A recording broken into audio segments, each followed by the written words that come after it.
Anthony Robbins mengatakan bahwa orang yang sudah begitu passionnya itu sampai lost, ya, sampai lost. Jadi dia katakan passion itu lost yourself in what you love, ya. Jadi Anda sudah lost, sudah hilang. Kalau sudah melakukan mengerjakan sesuatu yang itu passion Anda, itu sudah lost in what you love. Karena jadi orang yang sudah sekelasnya Bill Gates, Steve Jobs, ya, orang-orang itu mereka mengerjakan sesuatu sudah dia passion. Orang seperti Mark Zuckerberg, ya dia passion di pekerjaannya. Dan biasanya orang-orang yang sudah passionnya tinggi itu mereka sukses.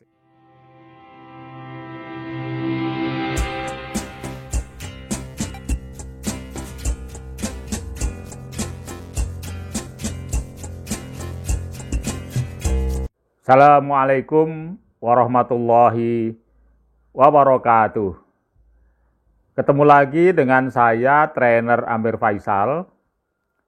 Kalau Anda ingin tahu lebih banyak tentang saya, membaca kurikulum vitae saya, kemudian membaca blog-blog saya, bahkan kalau Anda ingin mendownload buku-buku bestseller saya di Gramedia, maka Anda silahkan klik di pojok kanan bawah video ini yang ada tanda panah itu, maka di sana sudah tersedia seluruh link-linknya. Baik teman sekalian, kali ini kita akan melanjutkan pembelajaran mindsetpreneur yang kelima. Pada mindsetpreneur yang kelima ini kita akan membahas tentang hubungan passion, ya, passion of life, kinerja dan produktivitas. Jadi teman sekalian, nanti akan kita jelaskan apa sebenarnya passion of life itu. Tapi sebelum kita bicara passion, kita jelaskan dulu bahwa terdapat 5 level of focus dari motivasi orang bekerja atau berbisnis, ya. Jadi ada 5 fokus hidup seseorang, ya, namanya itu bertingkat-tingkat. Level fokus yang paling bawah, ya, paling bawah kayak mulai dari level 1 itu artinya level yang paling rendah. Dari motivasi hidup manusia adalah memenuhi kebutuhan. Ya, seperti dalam tabel ini, jadi level 1 adalah needs. Tapi level need ini paling rendah dan sebaiknya Anda jangan hanya pada level ini, ya, karena level ini poor, ya, miskin.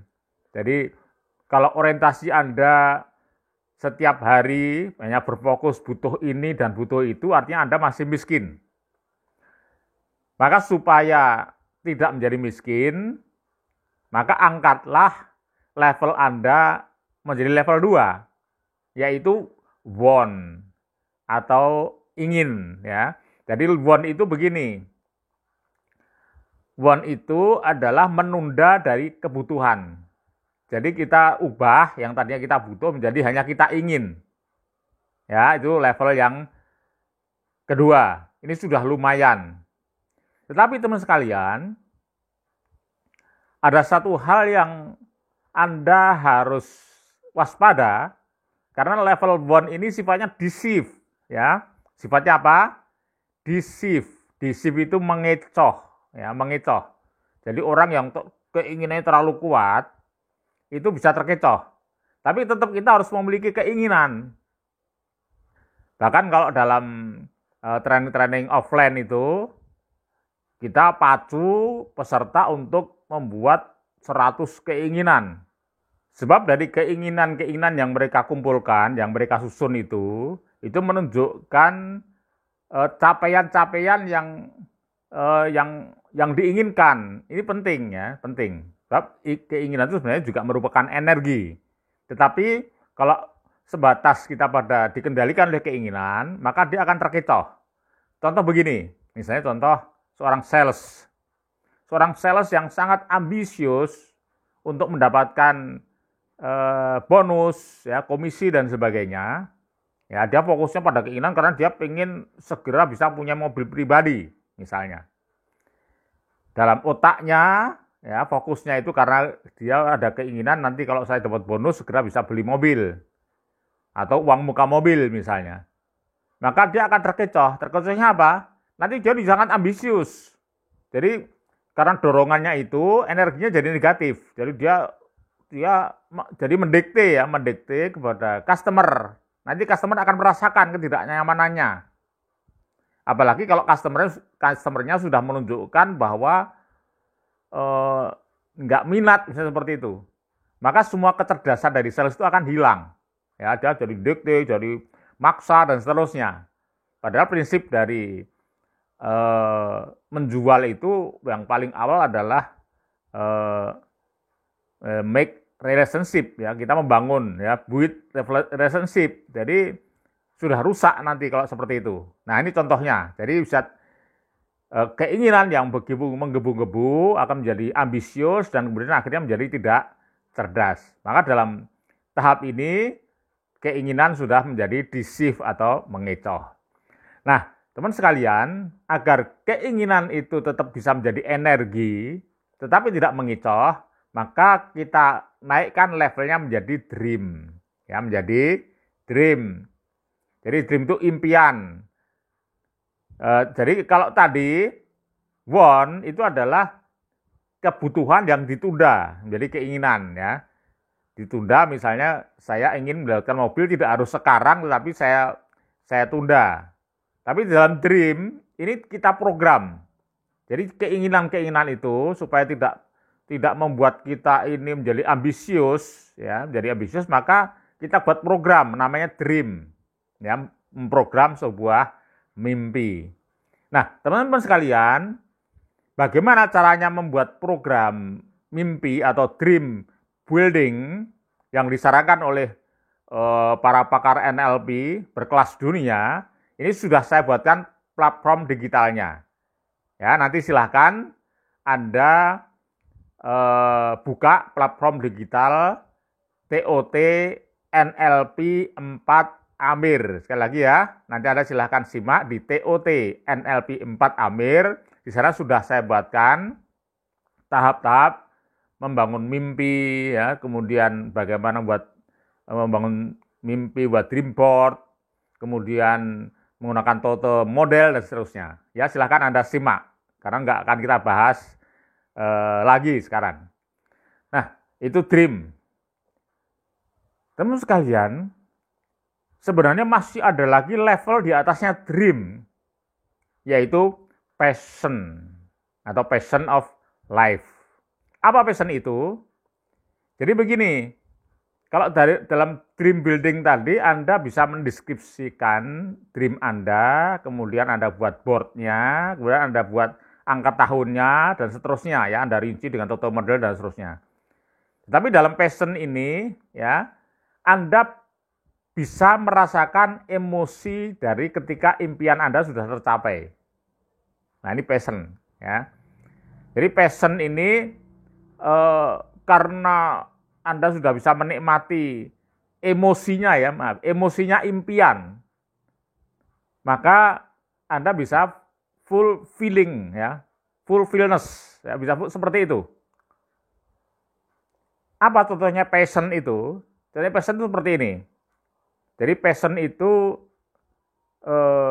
untuk melakukan sesuatu, ya, itu misalnya Anda lihat anak yang kita ajak ke pantai, biasanya dia kan begitu bergairah dan begitu sampai di pantai langsung dia minta kalau tidak bawa sendiri di rumah alat-alat untuk bikin istana dari pasir, ya, seperti itu. Dia langsung aja, anak itu begitu asik, ya, tanpa disuruh lagi, maka dia langsung, itu begitu passionnya anak itu.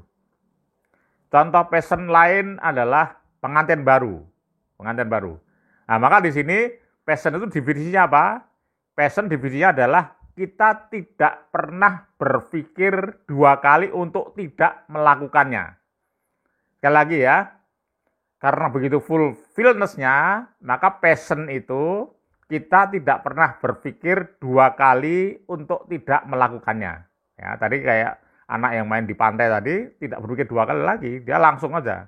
Pengantin baru pasti tidak akan pernah berpikir untuk tidak melakukan bla bla bla, ya, boleh diisi sendiri.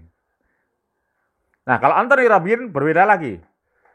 Anthony Robbins mengatakan bahwa orang yang sudah begitu passionnya itu sampai lost, ya, sampai lost. Jadi dia katakan passion itu lost yourself in what you love, ya. Jadi Anda sudah lost, sudah hilang. Kalau sudah mengerjakan sesuatu yang itu passion Anda, itu sudah lost in what you love. Nah, bayangkan teman-teman sekalian, kalau passion itu sudah sebegitu rupa, ya, ketika Anda bekerja, ketika Anda berbisnis, marketing, itu sudah passion seperti itu, sebagian besar maka kesuksesan orang-orang hebat itu karena passion, ya, bukan karena jadi orang yang sudah sekelasnya Bill Gates, Steve Jobs, ya, orang-orang itu mereka mengerjakan sesuatu sudah dia passion. Orang seperti Mark Zuckerberg, ya, dia passion di pekerjaannya. Dan biasanya orang-orang yang sudah passionnya tinggi itu mereka sukses, ya, mereka sukses. Nah, ini ada beberapa indikator, ya, apakah Anda termasuk orang-orang yang memiliki passion, ya. Jadi nanti silakan dijawab. Nanti ini ada sekitar 12 pertanyaan yang kalau Anda betul-betul memiliki indikator itu, maka Anda termasuk orang yang memiliki passion of life terhadap apa yang Anda kerjakan. Yang pertama adalah, apakah Anda sangat menyukai pekerjaan atau aktivitas yang Anda lakukan? Ya. Kemudian yang kedua, apakah Anda sangat menikmatinya? Yang ketiga, bahkan apakah Anda mau melakukan pekerjaan atau aktivitas itu meski tidak dibayar sekalipun? Dan yang keempat, apakah Anda merasa mudah melakukannya? Kemudian yang kelima, semakin sering melakukannya, apakah Anda semakin jatuh cinta pada pekerjaan itu? Ini Anda tinggal dijawab ya tidak saja, ya. Kemudian yang keenam, apakah pekerjaan itu Anda lakukan menjadi semakin sempurna sehingga orang-orang memberikan pujian pada Anda? Kemudian yang ketujuh, apakah Anda semakin bersemangat membicarakan pekerjaan aktivitas itu? Yang kedelapan, apakah Anda memiliki fokus, semangat, dan energi yang tinggi, dan semakin hari semakin menguat? Kemudian yang kesembilan, apakah Anda merasa terdorong untuk mengembangkannya supaya menjadi semakin sempurna? Karena pekerjaan itu sendiri dan bukan karena bayarannya. Oke. Kemudian yang berikutnya, yang ke-10, apakah Anda sering lupa waktu ketika sedang melakukan pekerjaan atau aktivitas itu? Kemudian yang ke-11,